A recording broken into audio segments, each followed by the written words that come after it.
औज़ुबिल्लाहिमिनश्शैतानिर्रजीम बिस्मिल्लाहिर्रहमानिर्रहीम। अस्सलाम वालेकुम। उम्मीद करता हूँ तमाम दोस्त भाई बुजुर्ग नौजवान खैरियत से होंगे। दोस्तों, आज की इस वीडियो में मैं आपको बताऊंगा कि साजिद नाम का मतलब क्या है, इनका लकी नंबर, लकी दिन और लकी पत्थर कौन सा है। दोस्तों, वीडियो स्टार्ट करने से पहले तमाम दोस्तों से भाइयों से गुजारिश है कि इस वीडियो को लाइक करें, शेयर करें और इस चैनल को भी सब्सक्राइब करें ताकि हमारी हर नई आने वाली वीडियो आप तक आसानी पहुंच सके। दोस्तों, वीडियो स्टार्ट करते हैं कि साजिद एक इस्लामी नाम है जो कि बहुत प्यारा और बहुत मुनफरद, बहुत खूबसूरत, बहुत डिसेंट और बहुत मशहूर नाम है। दोस्तों, साजिद नाम मखसूस लड़कों के लिए ही है और साजिद नाम का शुमार लड़कों के बेहतरीन नामों में किया जाता है। दोस्तों, साजिद नाम उर्दू में 4 हरूफ और इंग्लिश में 5 हरूफ और एक लफ्ज पर मुश्तमिल है। दोस्तों, साजिद नाम की इब्तदाई तारीख अरबी जुबान से निकलती है। दोस्तों, साजिद नाम का मतलब है झुकने वाला। साजिद नाम का मतलब है झुकने वाला।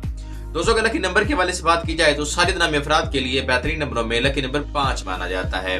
और दोस्तों, अगर लकी दिन के हवाले से बात की जाए तो साजिद नाम अफराद के लिए बेहतरीन दिनों में जुम्मा और हफ्ता शामिल है। दोस्तों, अगर लकी पत्थर के हवाले से बात की जाए तो साजिद नाम अफराद के लिए बेहतरीन पत्थरों में नीलम और अकीक शामिल है। दोस्तों, अगर लकी धात के हवाले से बात की जाए तो साजिद नामी अफराद के लिए बेहतरीन धातों में लोहा शामिल है।